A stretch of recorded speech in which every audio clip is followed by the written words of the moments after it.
So we took a week off for Eid, which I was reluctant to do, but I had to do it. So we took 1 week off. We may run more into the first week of August, than a bit longer than I thought we would do this semester. So we'll see, inshallah. I was hoping to end at the end of July, but we may have to run maybe an extra session. So we started with the salah, and we had made it up to talking about satr al-awra as being one of the conditions of prayer. And we'll talk a little bit more about satr al-awra as it comes along. Like as we move along, there'll be more details. We had read this last time. I talked about what the awra for a man is, from the navel to the knee, the navel and the knee not being awra for the Hanabila, which is different than the Shafi'i madhab, for example. And for a woman, everything but her face, and her hands technically. He dropped that in the matn, but for the Hanabila, even the hands as well. But the feet are for the Hanabila are awra during prayer. So she doesn't have to be wearing socks, but she has to be wearing something that will cover it during the movements of prayer, just as something. So as long as something is long enough to cover, then that suffices for salah as well. So we'll move on, inshallah, after that. If this decides to work. It's not working? Hold on a second.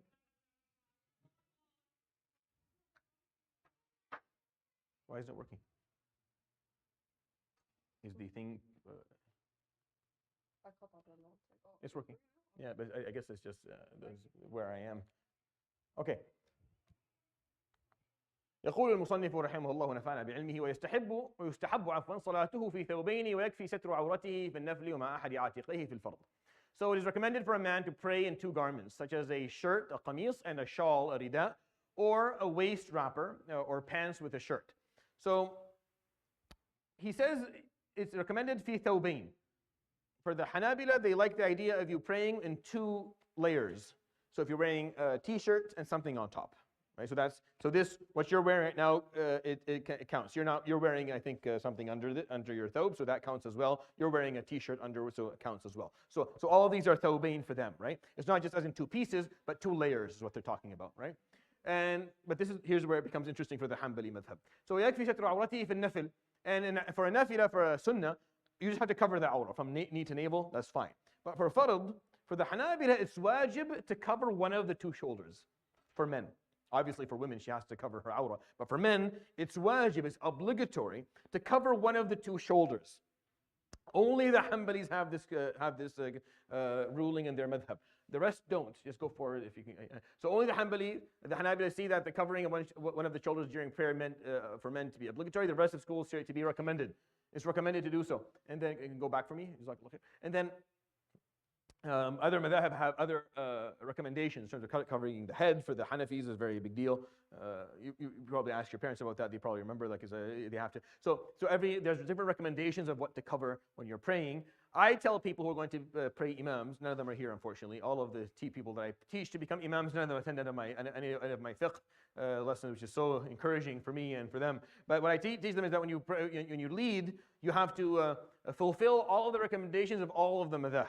Because there's people behind you, so you have to be wearing your thobe, have your taqiyah, just do everything so that you leave nothing, for no reason for someone behind you to feel uncomfortable, saying that this is not the way you're supposed to pray from a madhab perspective. But for them, the Hanabila, one of the 2 shoulders has to be covered in a fard salah. That's specific to this madhab. The rest don't have that. وصلاتها في درع وخمار وملحفة ويجزئ ستر عورتها. It is recommended for a woman to pray in a shirt, a long head covering, and a garment covering the rest of her body. It's sufficient for her to cover her nakedness. And if she just covers her awra, none of this is a necessity, but it is recommended for her to pray also wearing more than 1 layer during salah. One more. ومن انكشف بعض عورته وفحش أو صلى في ثوب محرم عليه أو نجس أعاد لا من حبس في محل النجس. So one repeats the prayer if part of one's nakedness was exposed, and the exposed area is significant according to custom and a lengthy period passes. One does not repeat the prayer if one's nakedness is exposed for a short period, or the exposed area is insignificant, even if it is a lengthy period, and the exposure was not intended. Can we move forward and see if I made a slide on this? Yeah, I think I made a slide. No, that's back, forward. Yeah, so it's in Arabic, so forgive me, but I'll explain it to you so you can know if you don't understand, you can take notes. So when it comes to, let's say you're praying, like let's say you're praying, and when you make sujood, a piece of your back is seen, right? A piece of your back that is below which is the most common scenario, and especially for men. Wallahi, yani, these grown men who come in wearing something where they make ruku', you can see, yani, basically their whole behind comes out, yani, but it's very weird to me. Like, I don't understand, like, why you're coming for salah, wear something that will cover your buttocks at least, yani, mish ma'qul. Every time you make ruku', the guy behind you gets a view that he did not yani, intend to get when he came to the masjid for salah. So what happens when a piece of your aura, because it's aura, right? So this is it's becoming exposed for a short period of time. What happens to the salah? This is important because this happens a lot. So I'm going to give you the different opinions from the different madhahib. So there are two opinions. القول الأول, the first opinion, أن صلاته تبطل بذلك الانكشاف. If your aura is exposed for a long time during salah, meaning for more than one movement. So if it's only consecutive movements. So if it's meaning if you're standing and you're making ruku', it's always, then that's what we're talking about. We're talking about for the guy who's wearing a shirt, but he makes sujood, you can see his back, and then he comes up again, and then he makes sujood. This is what we're talking about. We're not talking about someone who is going into prayer and there's a aura that is obvious the whole time.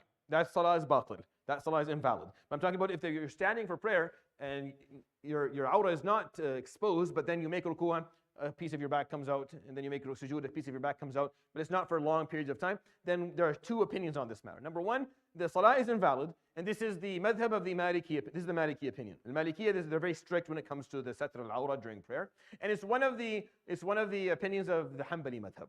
It's one of the opinions of the Hanbali. But Imam Ahmed had that opinion initially. The second opinion is that his prayer is valid with karaha, meaning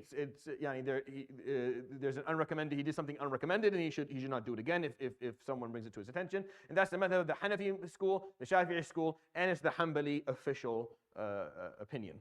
He doesn't state that here. So, for him, if some of the aura becomes apparent, Imam al-Hajjawi, he says he should repeat. So he's going again. He's using the initial opinion of Imam Ahmed, not the prominent position of the Hanbali madhab. Just so you know that this is another example of where Imam Hajjawi goes against the prominent position of the Hanbali madhab. But that makes sense to you? So that's the ruling on if someone's praying and a small amount of aura becomes apparent during salah, during movements. It's not the whole time, but a small amount for a small period of time. Then you have two opinions. The Hanabila actual opinion is that their prayer is valid, and that's the Hanafi and the Shafi'i opinion. Only the Malikiyya are very strict. So if you go to Libya, for example, if any aspect of if you're praying and your back comes out, the Imam and the people in the masjid will demand that you repeat your prayer. It's haram, you have to repeat it because they're Maliki, and that's their understanding of that's their ruling on this issue. So one repeats the prayer if the garment prayed in is unlawful for him to use or is impure. So if you're covering your aura with something you stole, your salah is batil for the Hanbalis. And I'm not going to get into that one because it's a rabbit hole of opinions on what do we mean by unlawful, and what do we mean because the question becomes, what if they bought it with mal muharram, right? The question becomes, what if you bought it because أو صلى في ثوب محرم عليه. You prayed in a thawb, in a garment that's unlawful for him to use. So if you stole it, that's easy. What if you bought it with mal haram? And now you open a can of worms. Like now it becomes a lot of opinions. But this kind of points out why mal haram is such a problem, right? Because if you go by the opinion that everything you buy with mal haram is haram, that the garment that you're wearing is haram for you to, like, your salah is not accepted. Your salah is batil. It's invalid because you're wearing something that's mal haram. So it's just something to think about. It's a little bit of there's a lot of opinions on it. So it's something to kind of contemplate. And one does not repeat the prayer if one is confined to a wrongfully seized or impure place. So لا من حبس في محل النجس. So if you are stuck in a place that is najis, you can't get out. For example, you're locked in the bathroom. Right? You're locked in for some reason, you can't get out, and you're going to lose Maghrib, then you pray there, you don't have to repeat. Like, even though you're praying in a place that most likely has najasa in it, but your prayer you don't have to repeat your prayer afterwards because you had no choice. So unlikely if you were in a mahal najis, you had a choice, you prayed there, you have to repeat that if you could have left. But if you can't, then that's fine. So if you're confined to a wrongfully seized or impure place, And then he said he used the word wrongfully seized here. It's not in the text. It's funny, Musa Ferber, his translation is really not the translation of this text. It's a translation of the explanation of this text that was written by Imam al-Buhuti. So Zad al-Mustaqni' is the text that we're studying. The explanation is called Al-Rawd al-Murbi'. Al-Rawd al-Murbi', which is written by Imam al-Buhuti al-Hanbali, a scholar who came maybe 200 years after him. So his translation is the translation of that text. I found that out as I went through this because I'm like, he didn't say the wrongfully, like he didn't bring this issue up. Why are you putting this? Why are you throwing this TNT in the middle of it? Because wrongfully seized land for the Hanbali specifically is haram to pray on. Are you understanding this problem? Like if the land is maghsoob, ard maghsooba, land that is taken unlawfully from people, it's haram for the Hanbalis for you to pray on it. The other schools don't have that. All three other schools don't have that opinion. But the Hanbali specifically see it to be haram to be so, which runs a problem because we're living in Canada and America. It's a problem because this land has for sure been wrongfully seized. So they have a very, very strict opinion on that issue. So he didn't put it here. He said, لا من حبس في محل النجس. Mahal is an impure space. So he added to it wrongfully seized because that's what Imam Buhuti has in his, and I confirmed this because I read I compared them and like, might as well. We could have just done the explanation. I think I got you like an advanced credit rather than this one. So his translation sometimes adds a bunch of stuff that he takes from the explanation of Imam Buhuti, Allah yarhamu, which is a good thing. It's not a bad thing. I'm just saying he doesn't go word for word in terms of the translation of this text up here. But if the impurity is dry, so here this is literally from the explanation of Imam Buhuti here, where he goes into some detail. If the impurity is dry, one bows and prostrates as he normally does. And the impurity is wet, one gestures instead of the furthest extent possible without touching the impurity and prays squatting on his feet. So what he's saying is that if there's a najis, but it is dry, it's not wet, it's not urine or wet feces, then you can do your normal prayer. If it's wet feces or it's urine, then you stand and you pray, but you don't go to the ground. So you pray, this is standing normally, you do ruku' normally. But then for sujood, you just gesture. Like so either you go down here and you sit like this for sujood, you sit up a little bit for, like as you would if you're sick or if your knee is hurting or if you can't move properly. But you don't go willingly down to touch a wet impurity. A dry impurity, something nashif, is because you can move around, you can just move it. You pray normally, but if it's wet, you don't. And that's the Hanbali opinion on this issue. There's different opinions in the madhab. The one that I think is more appropriate is that if you're standing in a place of impurity, whether it's wet or dry, you don't touch it. Wet or dry. So I don't agree with the if it's one bows and prostrates if the impurity is dry. I don't agree. If it's dry or it's wet, you should never actually have to touch an impurity ever, whether it's dry, wet or dry. So just a gesture should be more than enough, and that's the majority opinion on this matter, anyways. But I shared with you the Hanbali one. All right. Okay, that is it reasonable? All right. Can we move on to what's after it? Or? I'm good. So the Hanbali school view, like that of the majority opinion, aside from the Maliki view, is that a short exposure of nakedness does not invalidate the prayer. So I just put that up there because that's not what Imam Hajjawi has in his text, but that's where he went against the prominent position. You understand what this red thing is, right? You'll find it all throughout the text. It's just every time Imam Hajjawi goes against the prominent position of the Hanbali madhab, I'll make like a red alert that this is not what that Hanbali position actually is. This is Imam Hajjawi's opinion himself, or because madhab, they mature over time. Let's go forward one, and then we're good. One more? No, you're going backwards. Perfect. Yeah. So madhab, they mature over time. So when you catch a text that was written, 200-300 years after the initiation of a madhab, it's usually not what we have today. Like it takes around maybe a millennium to kind of mature a full madhab, because madhab, you're talking about a very large amount of evidence that requires a lot of processing and a lot of going through the algorithm that the madhab uses, which is what usul al-fiqh teaches you, is what algorithm was used to arrive at these deducted conclusions. So it takes a long time, especially when more arguments present themselves within the madhab. Like the fuqaha of the madhab will argue amongst each other. using the tools that they have within their school in terms of the algorithm that they possess and the pieces of evidence that they acquire, and they argue back and forth using different points of view and opinions to mature their conclusions. And it takes time for that to happen. It doesn't happen quickly. But that's, in my opinion, that's the beauty of Islamic jurisprudence, is that it's an evolving, growing, ongoingly growing field of knowledge that never fully stops moving. Your obligation or your role here is to educate yourself, and then go by what makes most sense at the time that you're living, and then and that suffices for your deen in front of Allah subhanahu wa ta'ala. And then the next generation will do the same, and that's what keeps Islam youthful and relevant, or else Islam would have been outdated a long time ago, which is what the struggles of other faiths are. Like if you look at the Christian evolution, the evolution of Christianity or the evolution of Judaism, they didn't really, they evolved, but not the way Islam did. No, they just basically had to drop a bunch of stuff.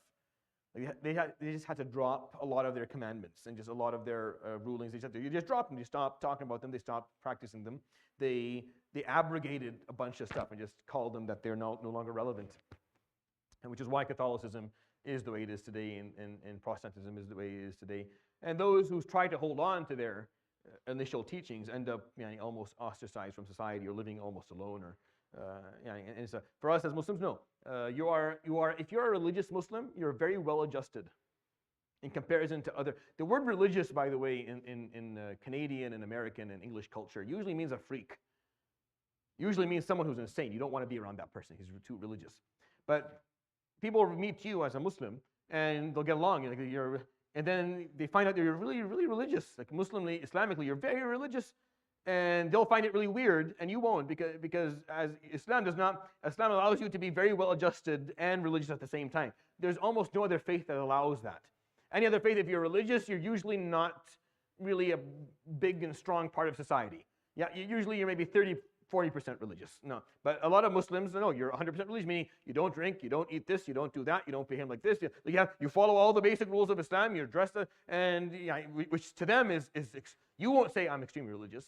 You won't look at yourself that way. You'll say, no, I'm da'if, I'm still struggling, I'm trying to be better. But when you zoom out, no, you're actually following most of, all of the basic commands of Allah subhanahu wa ta'ala on a daily basis. You're living your life in a certain way to the rules of Allah subhanahu wa ta'ala to the best of your ability. That's religious. That's very religious. And yet you're very well adjusted. You still function in society well. You can carry a job, you have friends, you go attend. You're actually able to function within the world because Islam has fiqh that continues to evolve. Allows that will continue to go back and look at evidence and look at ilal and reasoning and purposes, and will offer different rulings moving forward, which is why I think it's something that every Muslim should take within their lives at least once or twice, learn, so that you can understand how it works, and then you can take rulings for yourself, to apply for yourself, and also share and help people learn how their deen works. So من وجد كفاية عورته سترها وإلا فالفرجين فإن لم يكفهما فالدبر وإن أعير سترة لزمه قبولها. So whoever finds something that would suffice to cover his nakedness must cover it. If it does not suffice, he covers his genitals and the buttocks. Obviously, the sawat, they're called the sawat, meaning you cover those first.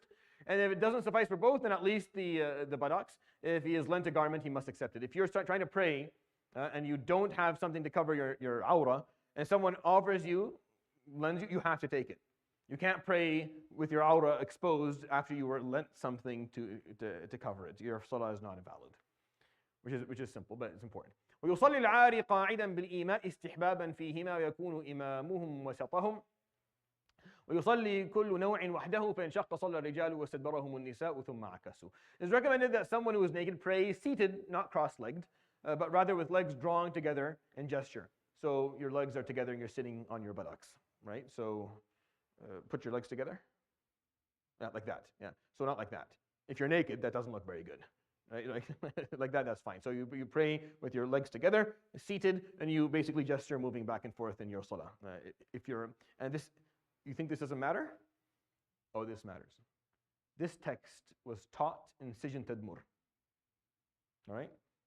This text was taught by one of our shuyukh in Sijn Tadmur, in one of the prisons in Tadmur, because they sometimes would strip the men from all their clothing, everything, just to spite them. And then they would, because I had studied with one of the Shaykh Allah yarhamu, he passed away now. But he taught this text, and this is how they prayed. They prayed sitting in a certain way, and the imam would be the imam obligatory in the middle. Each sex prays on their own. It is difficult. If it's difficult, then the men pray while the women turn their backs, and the women pray while the men turn their backs. Like it's just, again, if men and women are and these things happen. That's why the Imam Hajawi talks about this, because it's happened when the Mughal came into the Muslim world and basically destroyed Baghdad, literally destroyed it, burnt it to the ground. There were instances where they would take families and strip them from their clothing and leave them in homes and stuff like that. These type of things actually occurred. So when you read these ahkam, it's not like the Imam thought of something completely insane just for the sake of it. There was some there's some previous example that made him think this is maybe something worth sharing with people. So not to dampen your the mood of your day, but a lot of these things actually do occur. So sometimes knowing them is not bad. Can we move forward, or does it work now? Does it work? Perfect. Okay. فإن وجد سترة قريبة في أثناء الصلاة ستر وبنى وإلا ابتدأ. If while praying, meaning not covering your aura, if you're not covering your aura because you didn't find anything, and while you're praying, a covering that is close by, you find a covering that's close by, you put it on. So if you're praying and you weren't covering and someone finds something and brings it to you, you can pick it up and you can cover your nakedness and continue your prayer. You don't have to start. If it's not close by, meaning if you have to actually, if it's right over there, so you have to walk a couple of steps, then you end your prayer, go pick it up, and so you don't continue. The idea is don't continue. If you now have a way to cover your aura in salah, you have to cover your aura in salah. You can't continue your prayer and say, no, I've already started. No, you have to go do it. Like for example, for the Hanabila, when you see water, and you did tayammum, you have to go get the water. The Shafi'i is like when you start, you're good. But the Hanabila, no. Even if you're in the middle of salah, you see, you have to stop and go do your wudu and then pray. Unless there's not enough time to do it for the salah. Yeah. ويكره في الصلاة السدل واشتمال الصماء وتغطية وجهه واللثام على فمه وأنفه وكف كمه ولفه وشد وسطه كزنار. This is not that important, but I'll read it for you anyways because it doesn't really apply anymore. These garments don't exist. None of us dress like this, so I don't know if it's going to make any sense to you. But it's not offensive. Like I said, the word offensive, take it out. It's makruh, means it's not recommended, or it's disrecommended, right? It's recommended against. To put one end of a garment over one's shoulder and not put the other end over the other shoulder. That's called sadl, and it's not recommended to do that. To put the middle of his over shawl rida under his right armpit and the two ends over his left shoulder when wearing a single garment. For a man to cover his face and veil his mouth and nose, to roll up his sleeves and to bunch up his clothes at his waist with a sash, zinnar, and the like. So none of that matters except the last piece. The last piece is interesting. What's a zunnar? Anyone know what a zunnar is? What is it? It's a belt. It's a belt. That's all it is. Yes. So for the Hanabila, wearing a belt during salah is a problem. There's almost, and not just for the Hanabila, for the majority of schools of jurisprudence, for the longest time it was haram to wear a belt. The reasoning behind it being that was the dress of the Nasara. I mean, that's how a certain group dressed that weren't Muslim. So when Muslims ran into Europe, the Europeans dressed a certain way, and the Muslims dressed in a very different way. فَتَشَبُّهُ بِالْقَوْمِ, tashabbuh meaning going and dressing like people for the sake of trying to be like them, is something in our deen is haram.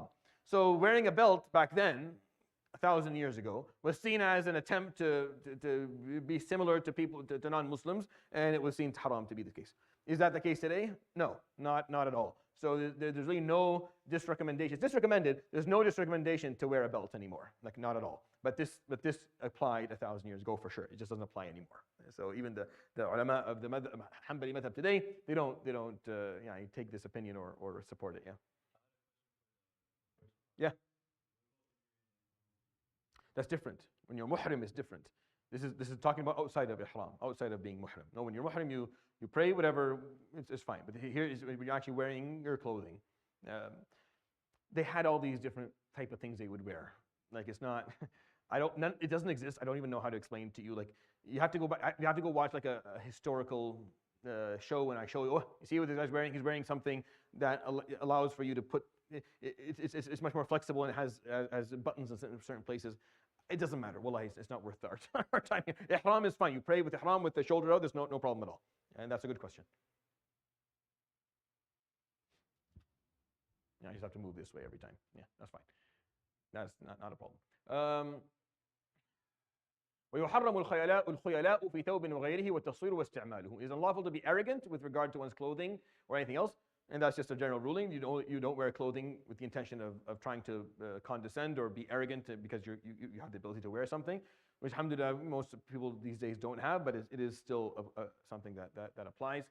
It's unlawful to make figurines, meaning in the form of animals or living things, but if a portion of the picture is removed, such as that could not be alive, then it's not unlawful or offensive. Meaning in the clothing that you're wearing or at the place of your sujood. That's what he's talking about here. So to wear, that's why people come in, they're wearing like a face and stuff. For the Hanabila, it's haram for them. Specifically, the other madhab have a lesser, like have a disrecommendation, so they don't see it to be invalid. But for them, for you to be wearing for salah a clothing that has a face, like has a full, if it's just a face, it's fine because a face can't live on its own. They don't like figurines. They don't like a full, like a drawing of a full living thing on your clothing or wherever it is you're going to be making your sujood. But anywhere else, and he explains this elsewhere, it's unlawful for men and women to use depictions on clothing and on tapestries, but not on blankets and pillows. So he kind of goes into some detail for the Hanbali madhab. And here they're talking about full living things. This hukum, I didn't single it out here in this study. We'll do that maybe later on. It's a long issue, but I'll give you like the gist, the kind of meant the 2 cents on it. Tasweer is a word that was used by the Prophet ﷺ to talk about those who made figurines, like made asnam, so something that is tangible. It wasn't about pictures. It wasn't about pictures because pictures didn't exist. Pictures didn't exist back then. So tasweer was when you would make something that looked like it was functional, which is where Allah's al-Musawwir names come from. He doesn't take pictures, subhanahu wa ta'ala, jalla jalaluhu. He makes something functional, something that can function. So tasweer is when you make something that can be functional. It doesn't have a life in it, but it can be. Like it looks like it can be, has all the elements that it would require on the outside at least. So that's what's haram to use during prayer. Like whether whether it's in front of you or on your mat, or you shouldn't have that. We took that and then we talked about pictures. The scholars who made analogies between that and having pictures in comic books, or having pictures on having a table with your family pictures or a picture on the wall, etc. And they started using that as an analogy that you shouldn't have that in your home. I think it's a really weak analogy. I don't think it applies at all. I think you shouldn't have pictures in the face and the direction of the qibla. Right? I think that's where this applies. Meaning, if you're praying dhuhr or asr, praying a salah, you shouldn't have a picture right on your place of sujood, nor right in front of you when you're praying. Anywhere else in the house, in my opinion, is totally fine. And this is not, of course, my specific opinion or personal one. This is also the opinions of a lot of scholars a lot of modern scholars today, coming from the fact that the word tasweer and its use was specific back then and had a reason. People were still just fresh off of worshipping figurines and worshipping idols and sculptures of living things. For us, we don't have that issue. So I don't even have a problem necessarily with figurines, or with toys is fine. By the way, dolls and stuff has never been a problem. Islamically, even back then, dolls and stuff like action figures and for children, that's totally fine. But actual sculptures, I don't have a problem with that as long as again they're not in the direction of the qibla.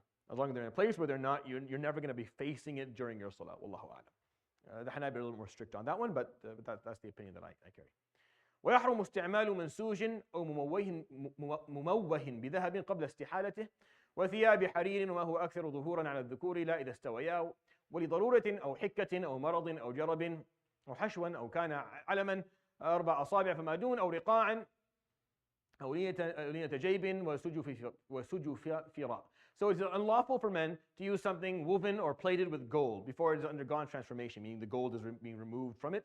If its color changes and nothing is obtained when exposing it to fire, it is not unlawful. Meaning you have to get the gold out of the garment for it to be halal for men to wear. It is unlawful for men. It's unlawful. It's haram for men to wear garments that the visible majority of the composition is silk. It's not unlawful when the percentage of silk and non-silk is equal. Like 50% silk, 50% polyester for men is fine. Right? Anything more than 50% for men becomes unlawful for the Hanabila. And it is not lawful to wear pure silk out of necessity. Right? So if you need it because of a disease of some sort, or you're allergic to other stuff, then that's fine. If there's any need, then that's fine. It's also not unlawful when used on the trim of a garment, if the amount is 4-finger widths or less, or if used on patches as edging on a collar or a veil. So if you're wearing clothing and just this part here, for example, is silk, or just this part here is silk, pure silk, that's fine for men, if it's just the end of a garment. As long as it's not the majority of again, it's not more than 50% of the rest of the garment. As long as this is not thicker than 4 fingers length. That's the ruling that they have on this. It's very rare these days. I can't remember the last time I saw someone wearing silk, or someone asked me about silk. Is it common for you to wear silk, men to wear silk these days? I don't think so. It's not a question that I get ever. Like, it's not. Yeah. What about pillowcases? Yeah, you can use it on pillowcases. Do you use for men? Well, I mean, yeah, you're not wearing it, so you can use it. Pillowcases is fine. You want silk pillowcases, Yusuf? MashaAllah. ويكره المعصفر والمزعفر للرجال. Garments dyed yellow and garments dyed with saffron are makruh for men to wear. Then he goes into all these details. Amongst them is completely red, right? So that's a point that comes up a lot. So it's makruh for the Hanabila for men to wear something that's completely red, but that's the Hanabila opinion on. It's not the majority, and it's not the rest of the schools. And like I said, this opinion is an old one. The modern opinions don't see there to be problems, not even with the muzaffar or muasfar. Like so they don't look at that. And the reason that they would call this to be offensive, again, it was all based on tashabbuh.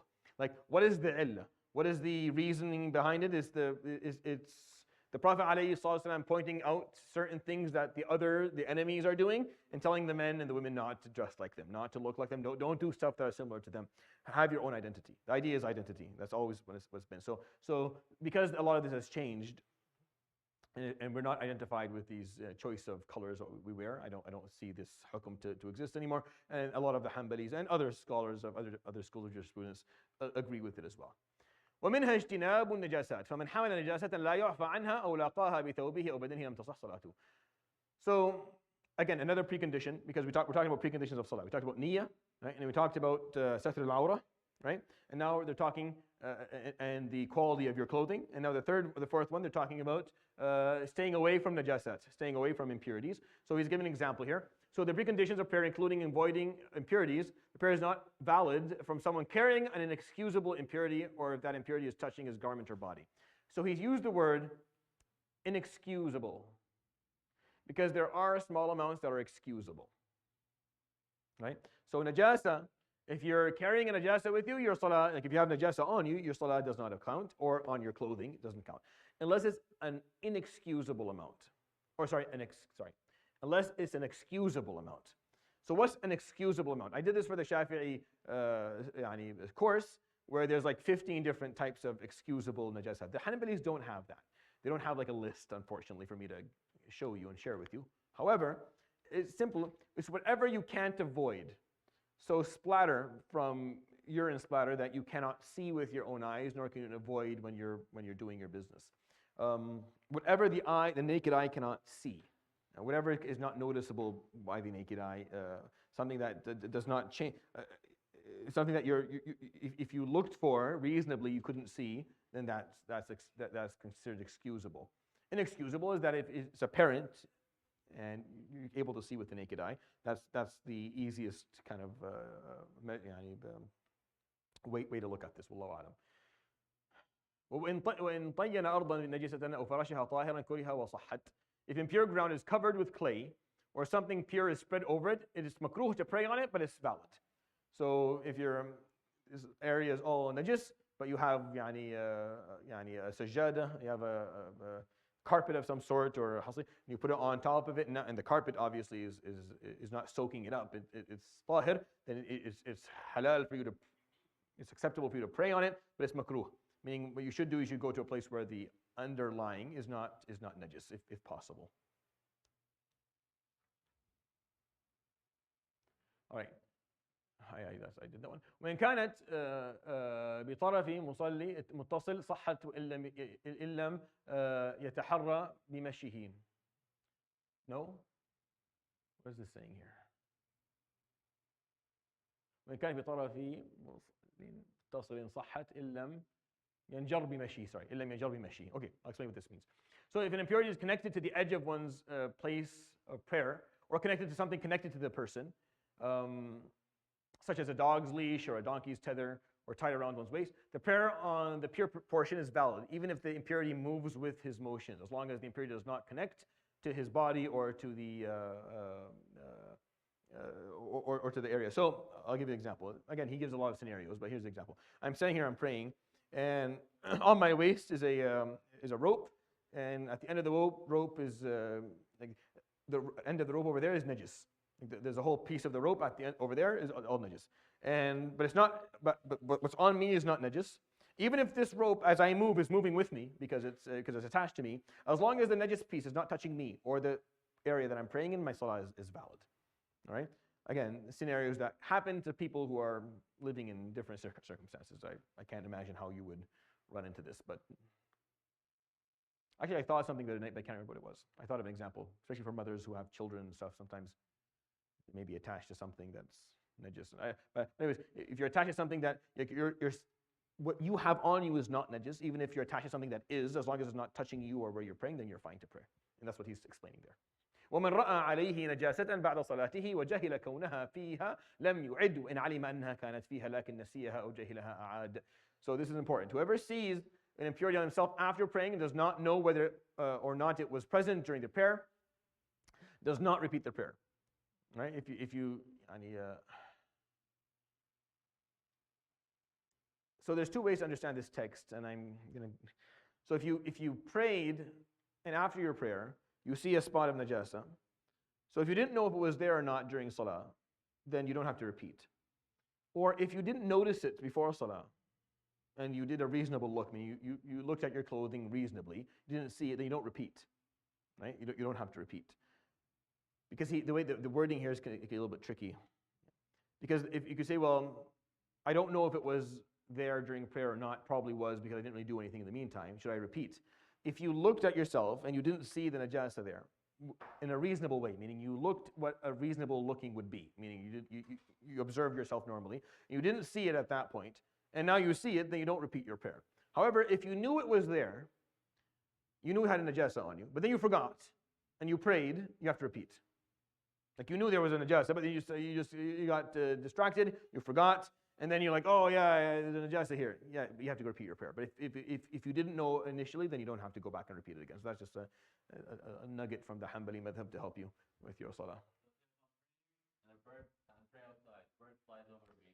So the question becomes, is the bird's feces najis or not? So I'll let you look that up, and then we'll talk next time. Because that's the question. Is the bird, because what are we saying here? A pigeon?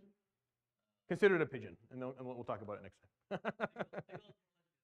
Seagulls, yeah, or seagulls, yeah. So look that up, and then I'll give you the full ruling if you didn't figure it out. ومن جبر عظمه بنجس لم يجب قلعه مع الضرر. So whoever uses an impurity to mend a bone that is broken does not have to extract it if there's harm in doing so, and he prays normally. وما سقط منه من عضو أو سن فطاهر. Anything that falls from a human being, whether it's a limb or a tooth, it's always pure because a human being is pure. Everything about a human being is pure. ولا تصح, obviously aside from the najasa that he or she produces. ولا تصح الصلاة في مقبرة وحش وحمام وأعطان إبل ومغصوب وأسطحتها وتصح إليها. So prayer is not valid in graveyards, and that's where the Hanbalis go against the majority opinion. And that's not, no, this is where Imam Hajjawi goes against the Hanbali madhab.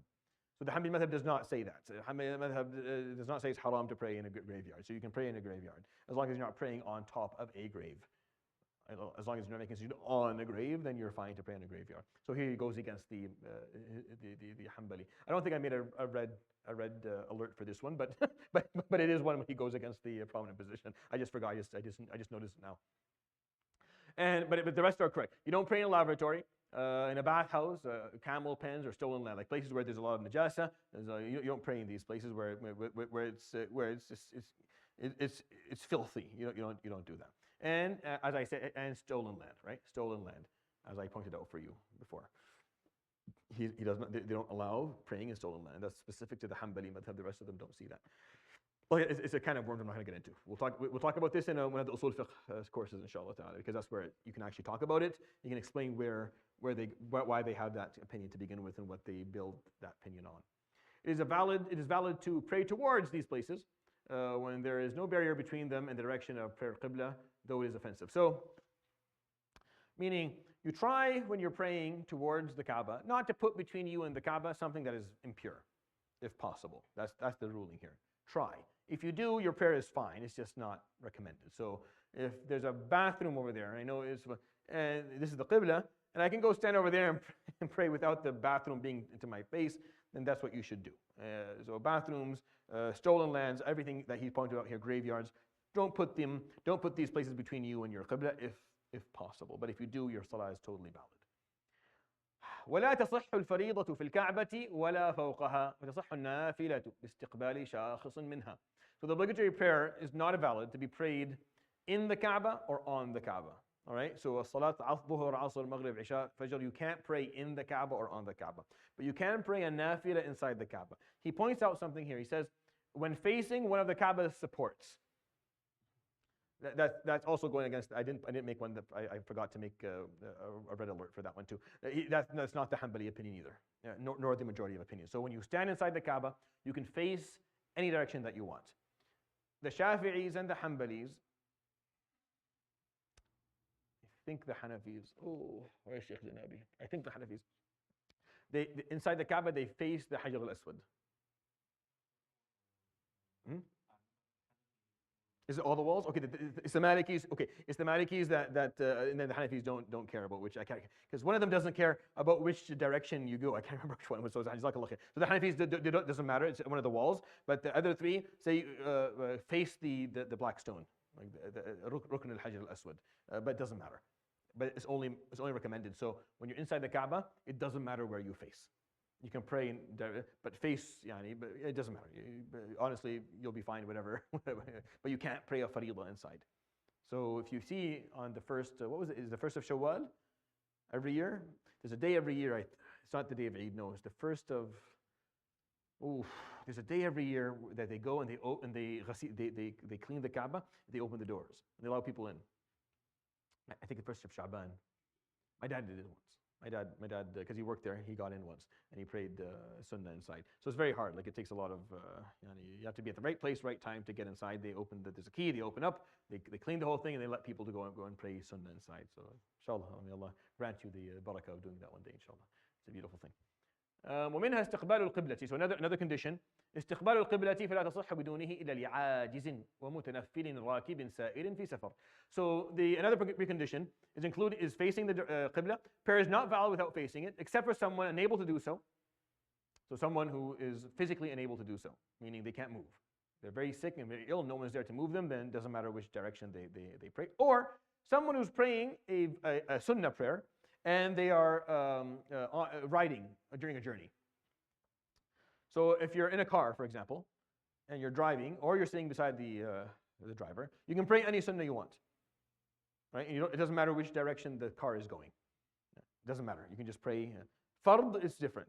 Fard is different. Fard, you can't do that. But for nafila, you can.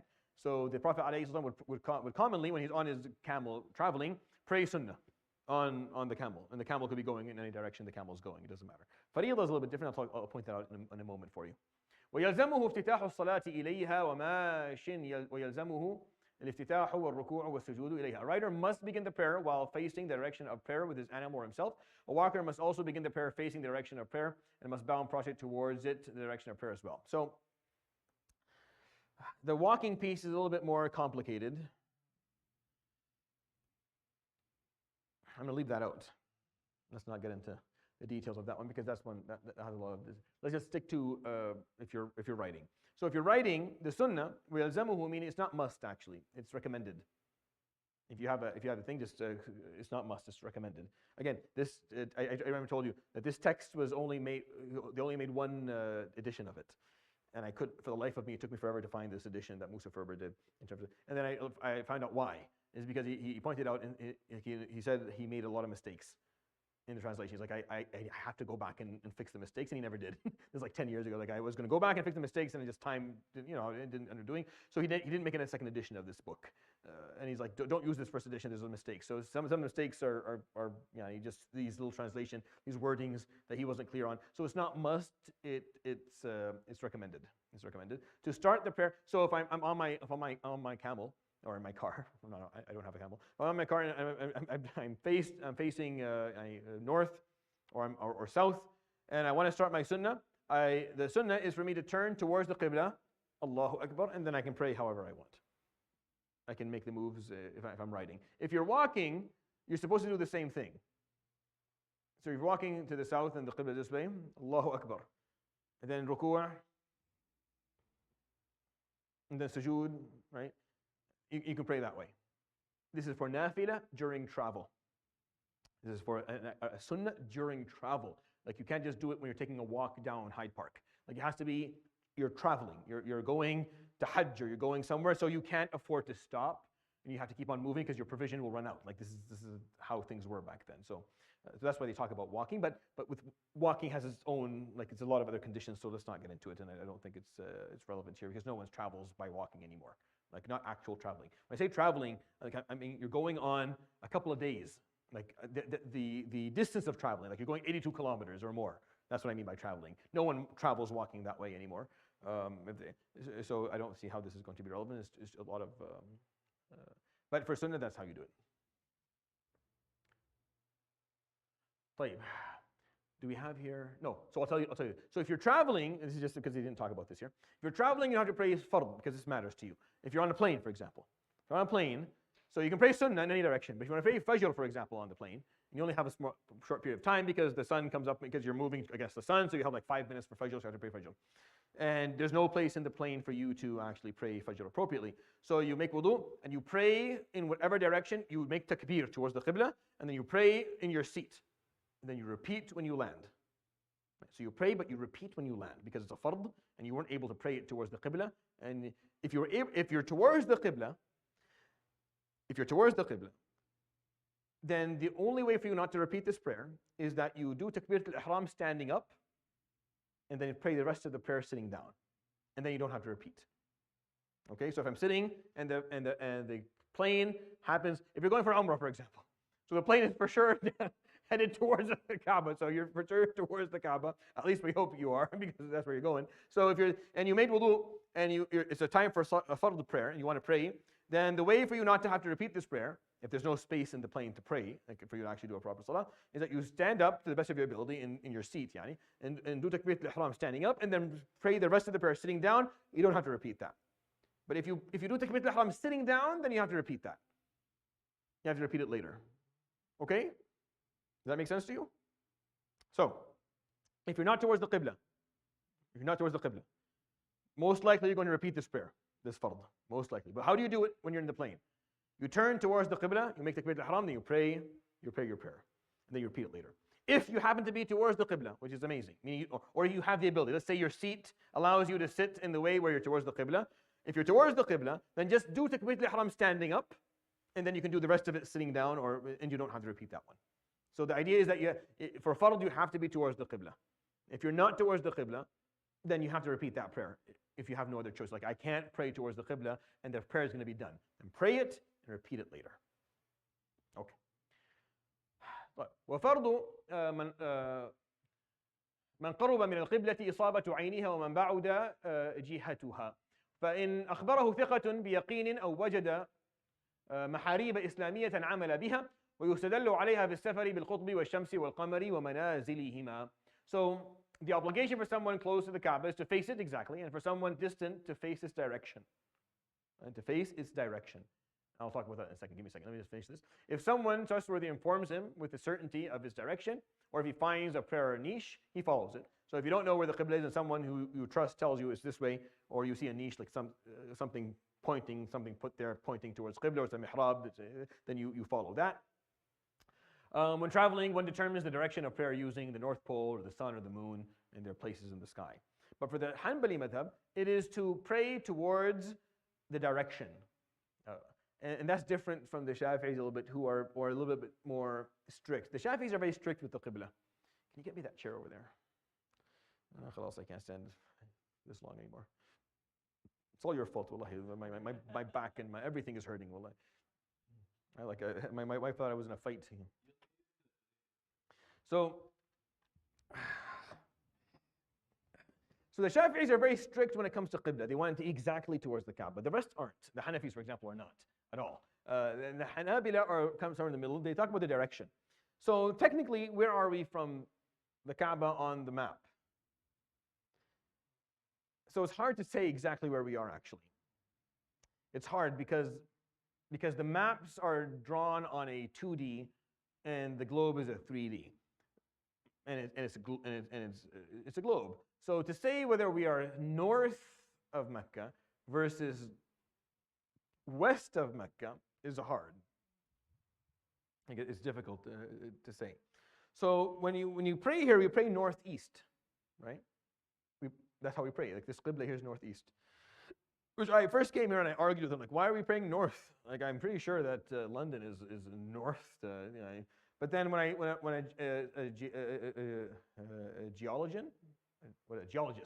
geologist sat with me and he explained to me how the globe actually works, I'm like, all right, I don't know what I'm talking about. So this, because the north. So all that we know really is that we're west to Mecca. So if you pray to the east, you're good for the Hanbalis. Like if you're just to the east, then you're fine. You don't have to have the north or the south or anything. You just pure east is fine. The Hanafis have the same thing. The Shafi'is are the reason that we have all these weird lines here because they're very strict on how to go. So they define it as the closest, as a straight line. So you can't have a straight line between, because the globe is not straight for it to be straight. If you have a straight line from here to it would go right into space. So it's impossible. So what's the closest route?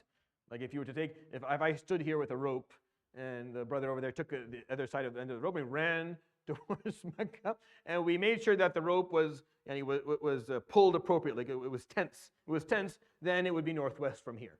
That's how they explained it. That would be northwest, even though it's impossible because the rope would go inside the globe. Like it would go inside Earth because it just doesn't work that way. But to the best of our ability from a physics perspective, that this is how it would work. So praying northwest is northeast. Sorry, from here is acceptable. But if you just pray east, then you're fine because we are west from Mecca for sure. Because بين المشرق والمغرب قبلة ولله المشرق والمغرب. So it's kind of where you are from those perspectives. Wallahu alam. But again, this is an issue that is contested between scholars like a lot. Oh, they disagree on this so much because we're trying to be very accurate about something that you don't have the tools to be accurate about because the globe it's a globe, so it doesn't work that way. So really anything in the direction of the Kaaba should be more than enough. Wallahu alam. Okay. So he adds something here. He says, وَإِنْ اجْتَهِدَ مُجْتَهِدَانِ فَاخْتَلَفَا فِي جِهَةٍ لَمْ يَتَّبِعْ أَحَدُهُمَا الْآخَرَ وَيَتَّبِعُ الْمُقَلِّدُ أَوْثَقَهُمَا عِنْدَهُ. So if two individuals knowledgeable of the indicators, and they did like mujtahidan, two people who are trying to figure out the direction of the Qibla, and they use all of their tools, and they come up with two different directions. Right? Like it's not completely different. It's not going to be obvious. Most of the time, it's not like opposite, but it's like a little bit different. Then they're not allowed to follow one another unless one of them feels that the other one used better tools. This is the beauty of ijtihad in Islam. If you use the tools and you exhausted all your resources and you believe that you came to a proper conclusion, and the other person did the same, then neither of them should follow the other. This is like a general rule within Islamic fiqh. You just pray in the ittijah that you saw was right. Now, if one of them feels that their ijtihad wasn't very good, like he didn't have all the tools, and the other person seemed to add better tools, then he can leave. He can say, okay, my ijtihad is not as good as yours. I'm going to go with yours because you had. But if no, I feel like I used all of the right tools. I am confident with my conclusion. Like this is, it's a solid thought process. The logic here is solid, and you feel like your logic is also solid. Then we all pray. We pray with the differences of directions, and the regular person follows whoever he trusts more of the two people. That's it. This is not only how you do with Qibla. This is how you go with majority of Islamic law. The majority of Islamic law, when there are controversial issues, both mujtahideen, the mujtahid has to use the tools, exhaust the resources, and if he feels confident about his conclusion, he doesn't leave it because someone else doesn't like it, or because he's got pressured, or because a greater sheikh, older or more knowledgeable, says something. If he feels like he used the tools appropriately, he sticks to it. Just like the other person should do the same. It's only when you feel like your ijtihad was not appropriate. Like you feel like when you listen to his argument, you're like, no, that argument actually seems better. Like the tools that person uses better than my usage of it. I didn't fulfill all of the requirements. I made a mistake. Then you can leave. But you feel, no, I still feel like my ijtihad is strong. But the rest of the world is saying I'm wrong. You stick to it. If scholars didn't do that historically, Islam would have lost a lot of its knowledge. Because sometimes an opinion becomes popular not because it has a better argument, because of the popularity of the person who said it, the fame of the person who said it, the ease or the less challenge of the status quo that opinion brings. So it just ends up building up a lot of popularity, a lot of momentum, even though the argument is not necessarily better than this one. So if a mujtahid made an argument, exhausted the resources and used the tools and followed the algorithm appropriately and came to a conclusion, he feels strongly about his conclusion, he should stick to it. He is obligated ethically, Islamically to stick to it. It's haram for him to follow the other one. It's haram for him to leave his ijtihad and go after the other one out of fearing a fitna or something. No. There's no fitna here. The fitna is doing that. The fitna is bucketing. Basically, he's bucketing a good ijtihad. That's the fitna. Is losing that. That's the problem, and that's he brings it up here in the example of the qibla. But it's a really good depiction of what we're trying to explain here. Wallahu alam. And that makes Did this kind of argument come about when the Prophet was teaching his teaching, or did this come about afterwards? When you have the Prophet ﷺ there's no, you can't have this. But he's there, ﷺ, you go to him and you just do whatever he tells you to do. So this happened afterwards, obviously, but it's obviously based on indications he made, ﷺ, Quranic verses that set this up to exist in the first place, and the actions of the Sahaba who came right after him. So this is not based on just, no, this is what the Sahaba did right during his life and after his life, alayhi salatu wasalam, and what the Quran teaches. The Quran told people not to ask him questions, alayhi salatu wasalam, directly. Don't ask. Stop asking. Because the more you ask, the more direct answers you get, the less flexibility Islam will have, and the more difficult it will become for people after you. So stop asking him. He's not telling you certain things on purpose. Like consciously leaving things out. So so people can go and do the study and look things up and learn. So it's a system that we'll talk about in a different course, inshallah ta'ala. But I love this little breakdown that he made here because it's very relevant. ومن صلى بغير اجتهاد ولا تقليد قضى إن وجد من يقلده. Anyone who prays without doing his utmost to ascertain the direction of prayer or follows someone who does must repeat the prayer if he finds someone who's qualified as ascertaining can be followed. So if you didn't put any effort and you just prayed, and you find someone else who actually figured out where the qibla is and they're praying in a different direction, you should follow them. And you should repeat your prayer that you did if you didn't put any effort in to figure out where the qibla is.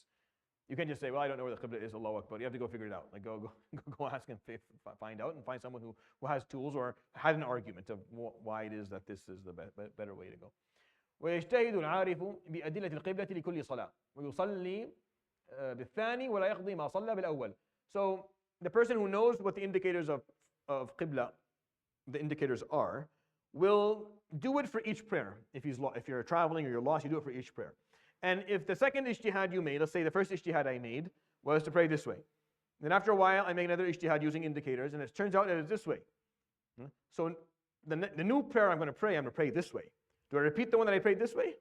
No, because I did the ijtihad then, that's what I came up with. I did my ijtihad, that's what I came up with, I don't have to repeat that. It's when I don't do anything, I just pray and it turned out it was wrong, then So it's a lot, as you can find out, you'll find that the thread is the same. It's about the effort, and it's about the ijtihad, and it's about trying to ascertain the direction. It goes for almost everything in Islam, by the way, not just for this. ومنها, and another condition for salah, النية. فيجب أن ينوي عين صلاة معينة ولا يشترط في الفرض والأداء والقضاء والنفل والإعادة نيتهن. All right, or نيتهن. So another precondition of prayer is including the intention. It's obligatory to identify this specific prayer, whether it's obligatory or whether it is voluntary. However, it's not a condition to intend that the prayer is obligatory, but voluntary or make-up. So when I pray, I have to know what I'm praying. That's what niyyah is. That I'm praying either Maghrib or the Sunnah before Maghrib, if you accept the opinion of a Sunnah before Maghrib, or the Sunnah after Maghrib. You have to know what you're praying. Like this is, but you don't have to make the intention of this being a fard maghrib, or a maghrib making up for a maghrib because I missed one before, or because I made a mistake, or a qada maghrib because I missed the timing for maghrib. You don't have to make those. Those specificities aren't needed. Just maghrib is enough, right? You don't have to have all the other specificities around that. It's a sunnah. You don't have to exactly say sunnah this or sunnah that, or a sunnah is enough, right? That's good enough. Or if you say tarawih, tarawih is enough. You don't have to say sunnah tarawih, tarawih sunnah, not fard. No, you don't need all those specificities. One identifying factor is enough for a sunnah of a salah. Wallahu a'lam.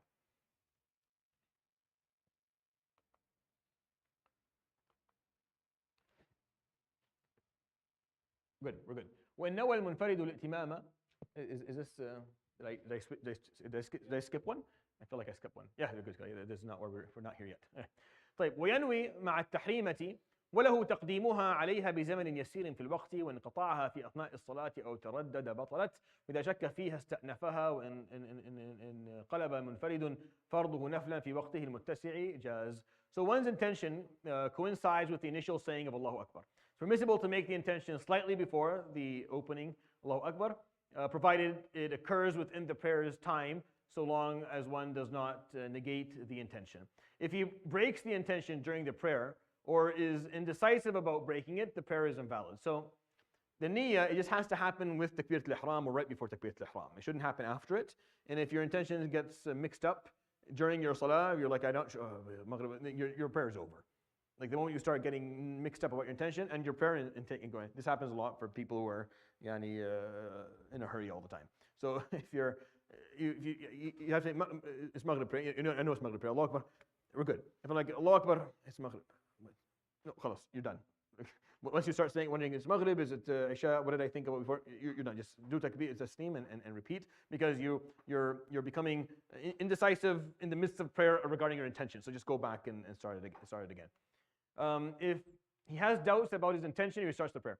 It is permissible for someone praying alone or being led in prayer to transfer his intention to perform an obligatory prayer to the intention to perform a voluntary one during the obligatory prayer's time, provided the time can encompass it. So, if someone does, for example, for Fajr, you're standing and you make the niyyah of Fajr, Allahu Akbar, and then in the middle of it, like, oh, I didn't pray Sunnah. You can transfer your intention to Sunnah to Fajr.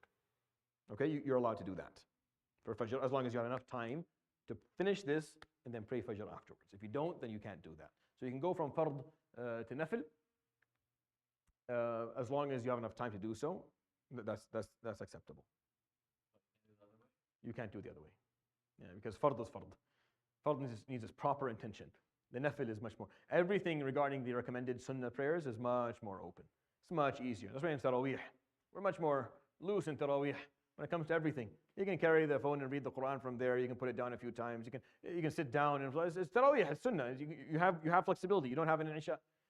You don't have it in Isha. Isha has to be prayed like properly. And we haven't come to that culture yet, but we will, inshallah ta'ala, where we treat Isha like we're in the military, and then we pray Taraweeh a little bit more loosely and openly. And that would be really nice if people learn to do that, where they just take interest in making sure they perfect their Salat al-Isha. And then Taraweeh, pray as much as you can. Pray sitting down, pray on a chair, take some time off, come back again. Like, be more flexible, because it's actually designed to be a little bit more flexible. Obviously, we have to run it properly and follow the time and make sure that we finish at a reasonable time so that people can get out. But you as an individual, you have more flexibility when you're praying nawafil in general. وَإِنْ انتقل بنية من فرض إلى فرض بطلا. If you intend to transfer from one obligatory prayer to another obligatory prayer, both are invalid. So it doesn't work, right? So I answer your question. وَيَجِبُ نِيَّةُ الْإِمَامِ وَالِائْتِمَامِ. The imam's intention to lead and the follower's intention to follow are obligatory for congregational prayers. If each considers himself to be leading or following the other, or both, their prayers are invalid. Now, this is a specificity of the Hanbali madhab. I believe I have a slide for this. I hope I do. Ya Rabb, I made one. All right, so we're not going to get to this piece, so I'm going to read it, and then we'll read this slide. We'll start next week from this slide over here, just because I want to make sure you know this, because I don't want it to be confusing to you. So, أحكام نية الإمام والمأموم, because this is something that we see a lot, and there's a general acceptance of certain things now amongst people and within the madhab in general. So the issue of making the intention for being an imam is controversial amongst the schools of jurisprudence. There's no difference of opinion on the fact that you have to make the intention of being ma'moom, of being a follower. You don't have to say, I will pray this in the terms of being a follower. You don't have to say that. You just have to know that you're following an imam. Right? So you don't have to say anything specifically. Just Maghrib is enough. Like we're going to pray Maghrib in a few minutes. Just have the intention of Maghrib, and you know that you're following whoever is standing up here praying, that you don't have a problem with that. So that's all that's needed. But you have to have that intention of following the imam. But does a person need the intention of being an imam? Like when I stand up here, do I have to have the intention of being an imam? When I teach the imam courses for the imams, I tell them you have to make that intention because the Hanbalis see it to be obligatory. The rest, the Hanbalis have that caveat in their madhab. The Hanbalis see that an imam must have the intention of being an imam in order for him to be able to lead others. The rest of the schools do not have that condition. So let's say Yusuf stands up and he's Allahu Akbar, he's praying. And I come in the masjid and I see him praying, right? The Hanbalis say that unless he made the intention of being imam, I can't follow him. But that's only the Hanbalis who say that. The rest of the schools don't. And it's one of those, one of the specificities of the Hanbali madhab that most Hanabila today don't necessarily follow anymore, but it's still the prominent position within the old books, within the books that exist. Because the Hanbalis and Shafi'is allow for followers to be praying prayers that are different in nature and rak'at numbers than their imam. The Hanafis and Malikis do not see that to be permissible. So these are the two pieces of information that you need to know. All three schools of jurisprudence don't have a problem if he was to stand up, pray, and for me to come behind him and pray with him, even though he didn't make the intention of being imam. All three. The Hanbali specifically say he has to have made the intention of being an imam. If he didn't, then it's not valid for that to be the case. It's not valid for me. It's not valid for me who followed you. I have to know that you made the intention of being imam. Okay? So it's on me. I have to know. So it doesn't affect you. If you're Hanbali and you're praying there and the guy follows you and you're like, I didn't make the intention of being imam, it doesn't affect you. Your prayer is fine. It's the guy behind you. The Hanbalis don't see that to be you have to make the intention of being imam, right? But that's only them. And this opinion doesn't necessarily exist in their madhab. It's not, most of the later Hanbali and modern Hanbalis, imams, scholars, they don't necessarily argue that anymore. Yeah.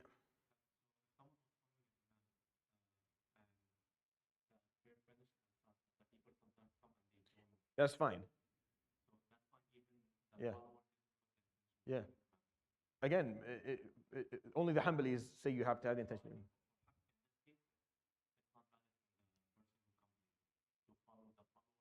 Yeah. In the Hanbalis, it's not valid for the person to follow someone who was praying alone without making sure that person made the intention of being imam. So forget about the guy who's following. That's obvious because he's a follower anyways. But someone who's just praying alone, the Hanbalis say you have to know that person made the intention of being imam. Only the Hanbalis. The rest don't see that. Right? And I think the Jumhur here, are, like the majority opinion is correct. So I don't think you need the intention. I think the only intention that is needed is the intention of following, not the intention of being followed. I don't think that there's a intention that is needed for that to begin with. The last piece we'll go for adhan is that the Hanbalis and Shafi'is allow for any mix. I'm praying Maghrib, you come behind me, you want to pray Isha, no problem. I'm praying Dhuhr, you come behind me, you want to pray 2 rak'ah sunnah, no problem. So the Hanbalis and Shafi'is have no problem with the mix. The Hanafis and Malikis do. Like, no, a fard can only be prayed after a fard, and a sunnah only after a sunnah, and it has to be the same one. So they have that. But the Hanbalis and Shafi'is don't have that problem, which I think is the appropriate position. So if you're praying Fajr and I am doing Qada or Isha, I can pray behind you, and we can accept Ajr Jama'ah that way. The Hanafis and Malikis don't allow for that. Right? But the other two schools do, and I think that's the correct position. Wallahu ta'ala. So that's why I put those two pieces of information for you to use at some point if you want to use in the future. Jazakumullah khair. We'll continue inshallah next week.